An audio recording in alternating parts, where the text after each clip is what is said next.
परवीन सहाने हैं जो खुद एक आर्मी से रिटायर्ड कर्नल हैं। वो कहते हैं कि ये जो फौज है ये खुश नहीं है, ये भारतीय फौज जो है ये विपिन रावत से खुश नहीं है और ये लोग चाहते हैं कि विपिन रावत जो है वो इस्तीफा दें और अगर फौज को जिंदा रखना है, फौज का वजूद जिंदा रखना है तो सीडीएस विपिन रावत और को हटाना पड़ेगा या खुद मोदी जी रिजाइन दें। तो मैं भारत के लोगों की तरफ से सवाल करती हूँ यहाँ की गवर्नमेंट से कि हमें जवाब दे कि इन दोनों का एनकाउंटर कब होगा, कब कपिल मिश्रा का एनकाउंटर होगा, कब इस नागनी तिवारी का एनकाउंटर होगा जिसने दिल्ली में दंगे भड़काए थे। फिर विकास दुबे का एनकाउंटर क्यों करा तुमने? फिर उसका भी गलत करा। किसी भी कॉन्स्टिट्यूशन में एनकाउंटर आया ही नहीं है। कहाँ मर गया उस वक्त केजरीवाल जब वो मकान टूट रहे थे? और मकान जब तुम्हें अभी पता चला कि वो इलीगल है, 100 साल से वहां पे लोग रह रहे हैं, आधार कार्ड, बिजली का bill, I card, driving licence सब इशू हैं, फिर भी मकान तोड़ दिए गए। क्यों तोड़े भाई आपने मकान? वजह साफ है कि सिर्फ ये मुसलमानों को और दलितों को फिर कमजोर करना चाहते हैं। ये फिर दिखाना चाहते हैं कि तुम सड़कों पर आ जाओ, तुम हुकूमत से कोई सवाल ना करो।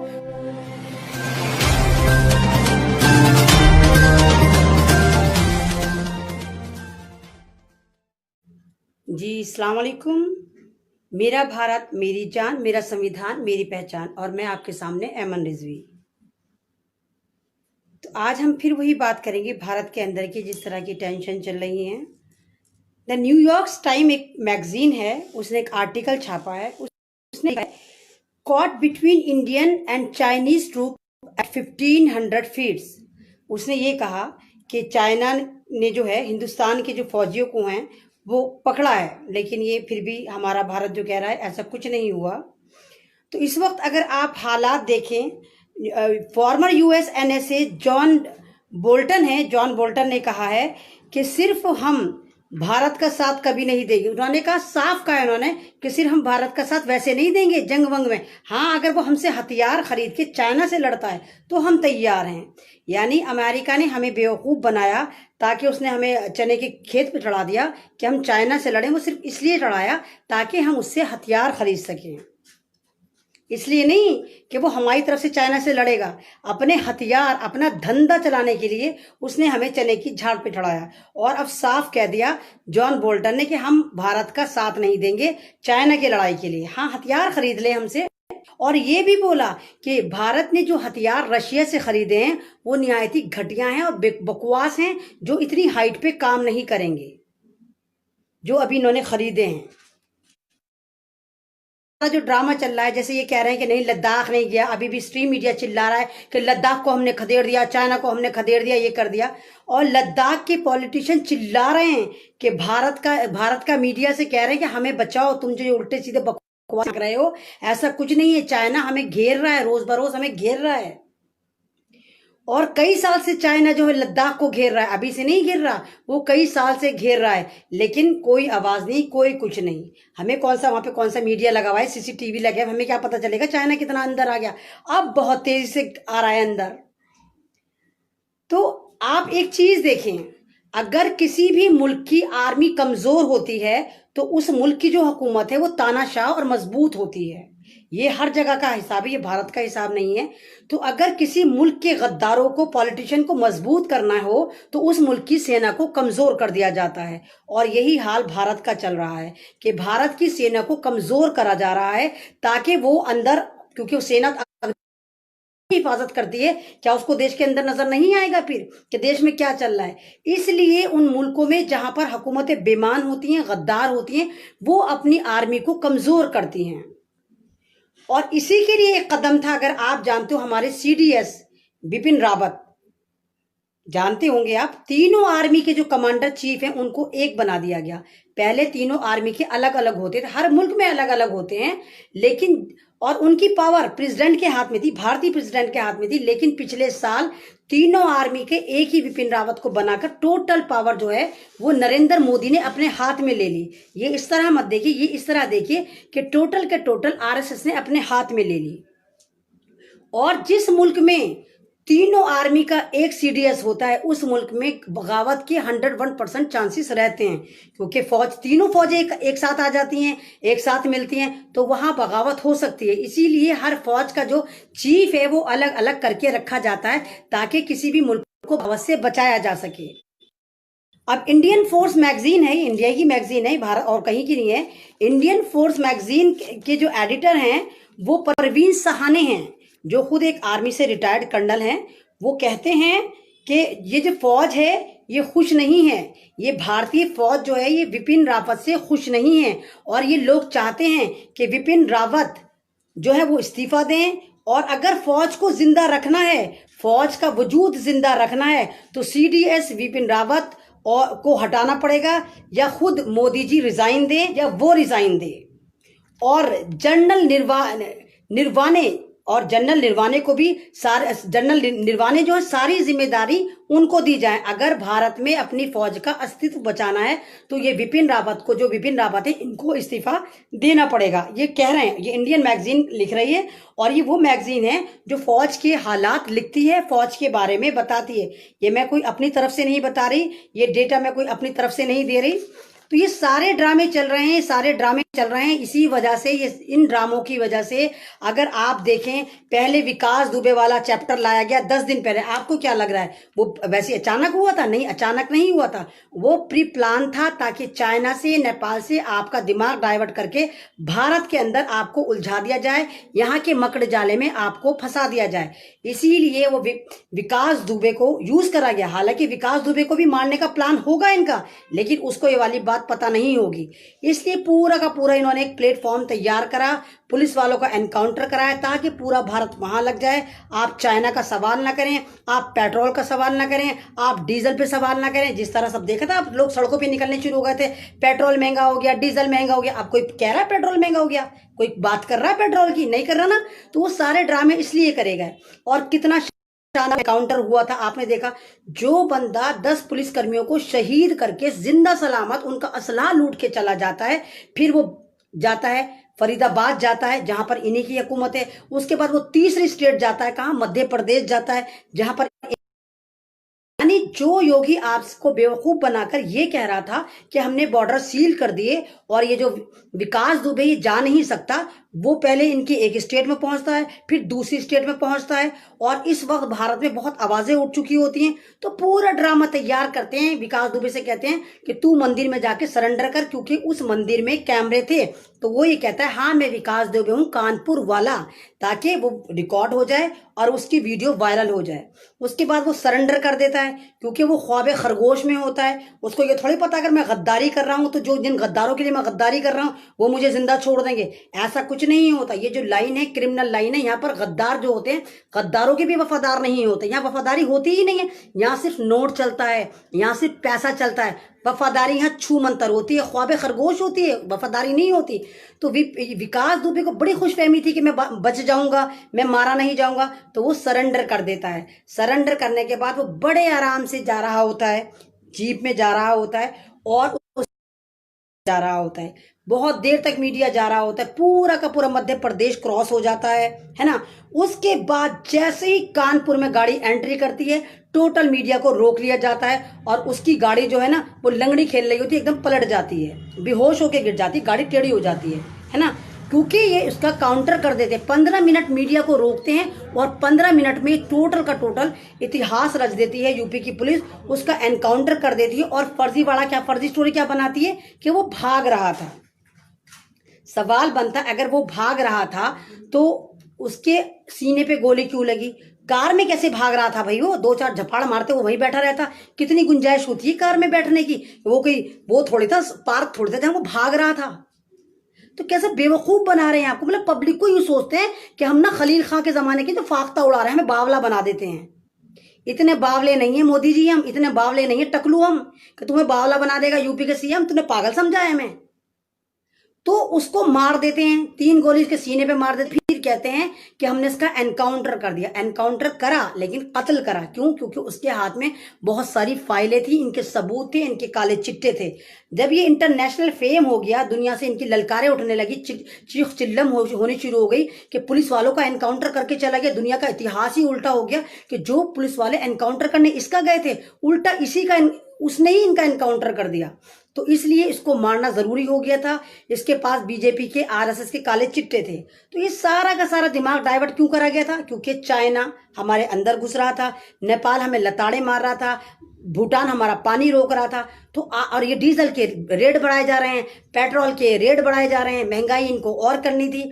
और हम विकास दुबे करते रह गए। पीछे से टमाटर 80 रुपए, लो भाई कर लो बात। टमाटर 80 रुपए, 100 रुपए, सारी सब्जियों के रेट जो है वो हाइक कर दिए, महंगे कर दिए। और हमें विकास दुबे के चक्कर में फंसा दिया। विकास दुबे।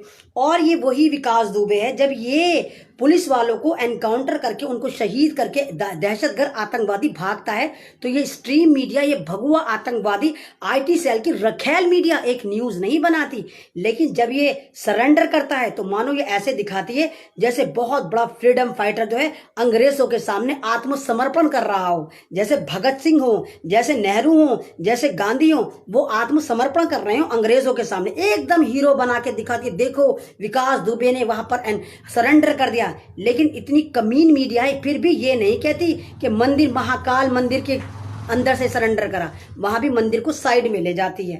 तो ये ड्रामा है। उसके बाद ये देखिए कि इनको तो एनकाउंटर करना था, उसके बाद एनकाउंटर हो जाता। एनकाउंटर करने के बाद ये सारे ब्राह्मण बिलों से निकल कर आ जाते हैं।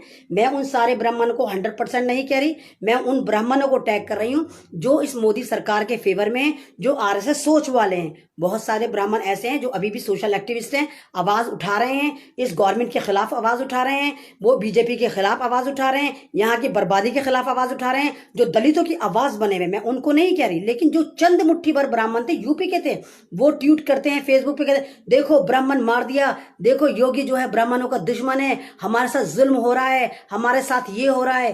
तो ये ड्रामे हैं। जब इसने मारा था, जब इसी विकास दुबे ने, भारत के विकास पुत्र ने, योगी के विकास पुत्र ने जब 10 पुलिस वालों को शहीद करा था, तो ये ब्राह्मण जो है अपना सीना 56 इंच का कर रहे थे और कह रहे थे देखा ब्राह्मण पावर, हमने क्या धूल चटा दी, जो हमसे टकराएगा चूर चूर हो जाएगा। यानी पुलिस, यानी यहाँ का सिस्टम इनसे अगर टकराएगा तो चूर चूर हो जाएगा, ये सिस्टम की धज्जियां उड़ा देंगे। ये कॉन्स्टिट्यूशन को ठोक तंत्र बना दिया। लोकतंत्र के नाम पे इस वक्त यूपी का नाम जो है वो ठोक तंत्र प्रदेश होना चाहिए, और चल रहा है वहां पर। तो ये सारा षड्यंत्र जो रचा गया, ये आपका दिमाग डाइवर्ट करने के लिए रचा गया। अब भाई कल तो एनकाउंटर हो गया उसका, अब पब्लिक फिर पुराने मुद्दे पे आ रही है, पूछ रही चीन में क्या हो रहा है, लद्दाख में क्या हो रहा है, परेशान है पब्लिक। अब इन्होंने कहा क्या करें, तो इन्होंने अपना जो पिट्टू है ना, पिट्टू पालतू, अमिताभ बच्चन आप जानते होंगे, संघ की गोद में पला बड़ा है, अमिताभ हमारी कुछ मदद कर, तू ही कुछ कर। तो उसने कहा क्या करूं, तो उसने कहा जा कोरोना कह के ना तू अस्पताल में जाके पड़ जा। एक तो अस्पताल का नाम टैग हो गया, अस्पताल फेम हो गया। फिर दूसरे गंजू से कहा, अनुपम खेर से, गंजू तू भी कुछ कर। तो गंजू ने कहा मैं क्या करूं, अच्छा ठीक है मैं अपनी सास को और माँ को कह देता हूं कि वो भी हैं।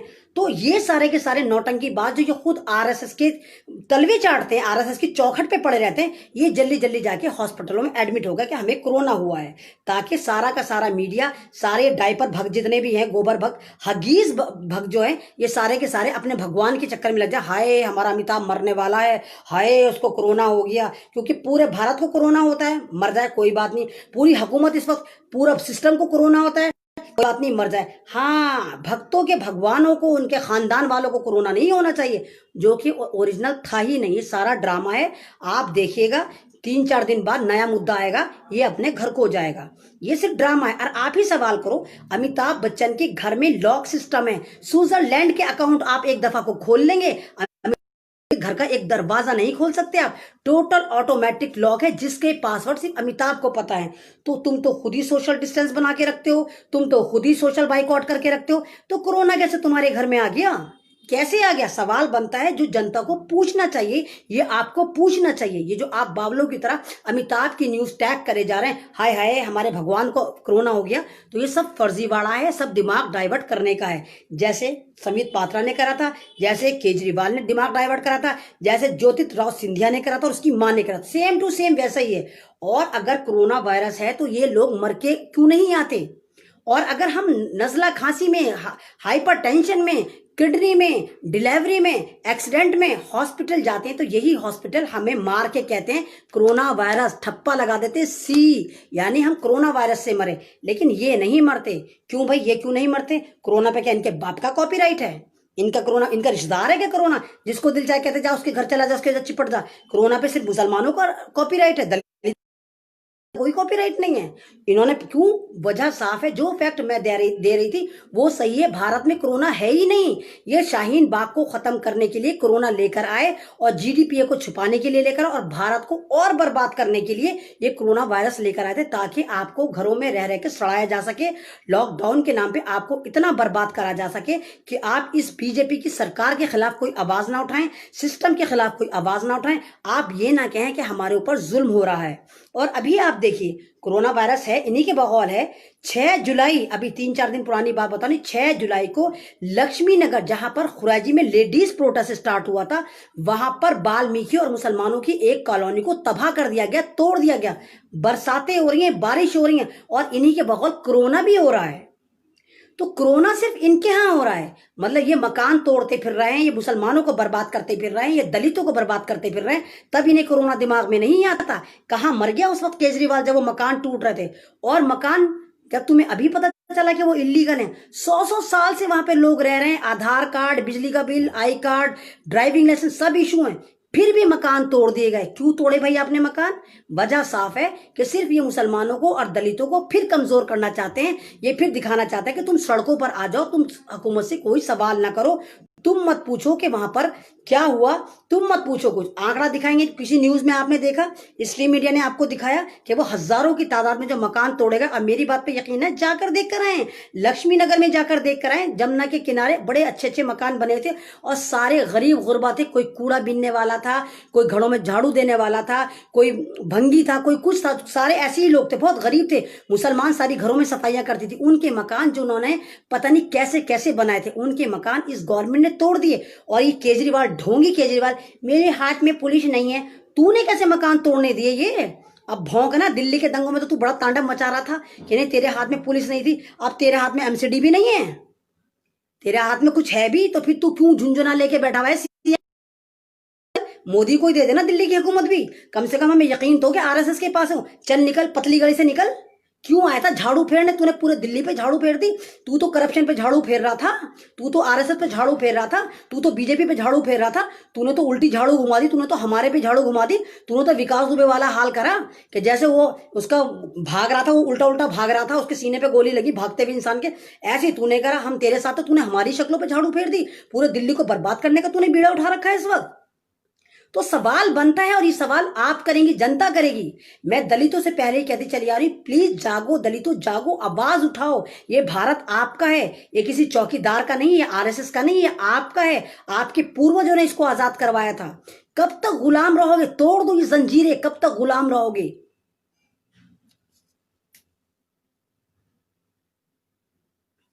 और अभी जैसे मैंने आपको कल भी परसों भी अपडेट दिया था कि इस वक्त जो ये पूरा का पूरा दिमाग डाइवर्ट करने की कोशिश करी जा रही है, क्यों करी जा रही है?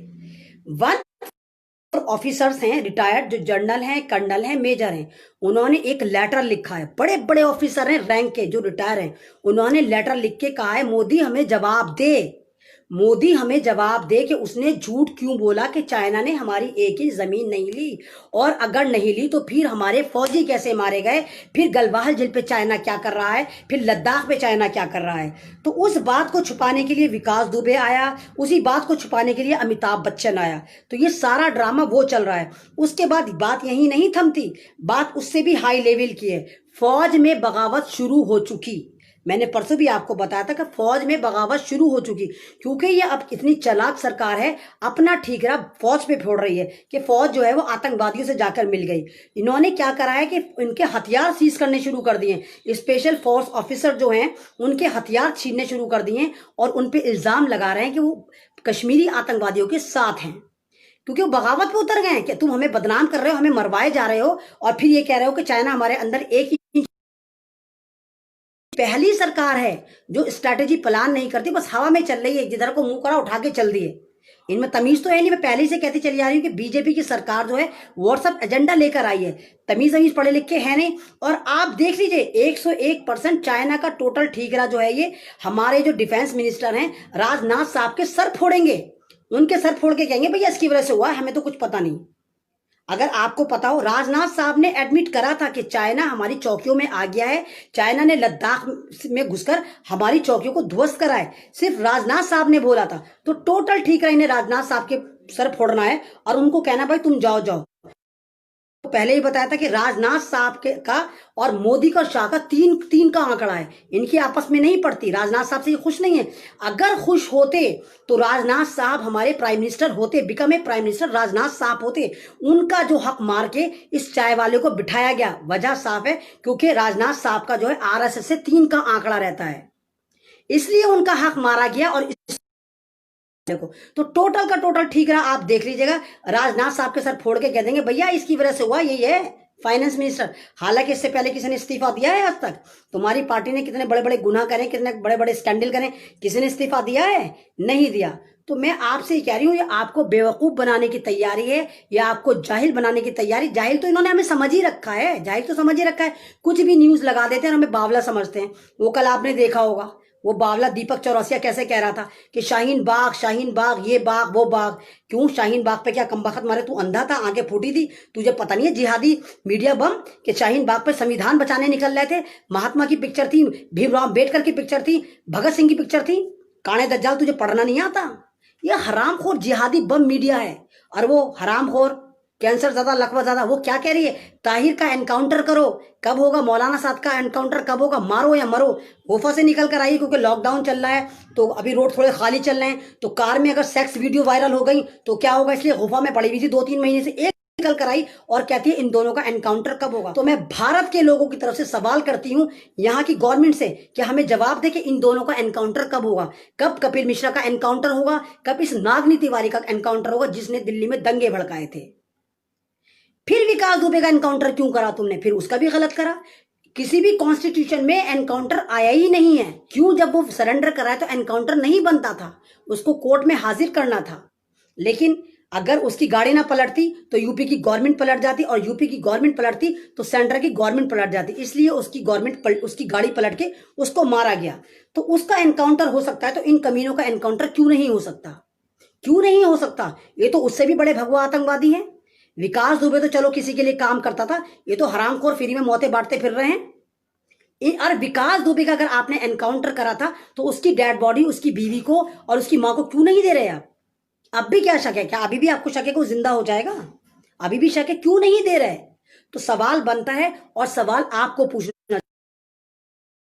कहती हूँ प्लीज जागो भारतीय जागो, ये भारत आपका है। न समझोगे तो मिट जाओगे ए हिंदुस्तान वालों, तुम्हारी दास्तां तक भी ना होगी दास्तानों में। शुक्रिया, अल्लाह हाफिज। वीडियो अच्छी लगती है तो शेयर करिए, लाइक करिए। अल्लाह हाफिज। मेरा अपना चैनल, आपका चैनल, समाज का चैनल, देश का चैनल एनबी न्यूज 24/7 को आप लाइक करें, सब्सक्राइब करें और ज्यादा से ज्यादा इसकी वीडियो को शेयर करें, ताकि हर खबर को मैं आप तक आसानी से पहुंचा सकूं।